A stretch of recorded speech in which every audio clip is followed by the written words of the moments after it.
રામેશ્વર ત્યાગ, ભક્તિ અને સમર્પણથી પ્રચંડ ઉર્જાના દેવ રામદૂત શ્રી હનુમાનજીના જન્મોત્સવને લઈને ભારે ઉત્સાહ જોવા મળ્યો હતો. સુપ્રસિદ્ધ યાત્રાધામ શ્રી ભૂરખિયા હનુમાનજીના દર્શને રાત્રિના 12 કલાકથી અવિરત માનવ પ્રવાહ 24 કલાક દરમિયાન 2 થી 2.5 લાખ ભાવિકોએ દર્શન કર્યા હતા.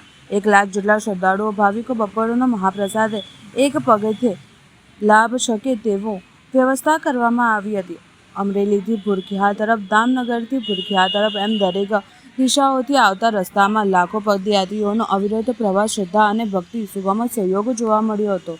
પદયાત્રીઓ માટે નજીવા અંતરે ખાણીપીણીના ચા, શરબત, અલ્પાહાર, ફ્રૂટ, આઈસ્ક્રીમ, કોન કેન્ડી વિતરણ, થેપલા, ભજીયા, ગાંઠિયા, ઠંડા પાણી સહિતની સેવાઓના સ્ટોલ ઉપર ખડેપગે સ્વયંસેવી સંસ્થા સંગઠનોની 24 કલાક સઘન સેવા પદયાત્રી માટે પૂરારૂપ બની હતી.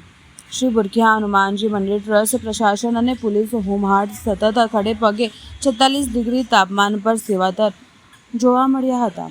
શ્રી ભૂરખિયા હનુમાનજીના સાનિધ્યમાં અખંડ મહાયજ્ઞ યોજાયો. દૂરથી પણ દર્શન થઈ શકે તે માટે ફૂલ સ્ક્રીન LED ટીવી લગાડ્યા હતા. રોશનીની ઝળહળાટ ફૂલથી સમગ્ર મંદિર પરિસરને દર્શનીય શણગાર કર્યો હતો. દિવસ દરમિયાન દરેક રસ્તા ઉપર સતત માનવ મેદની પદયાત્રા કરી દાદાના દર્શને પહોંચી રહી હતી.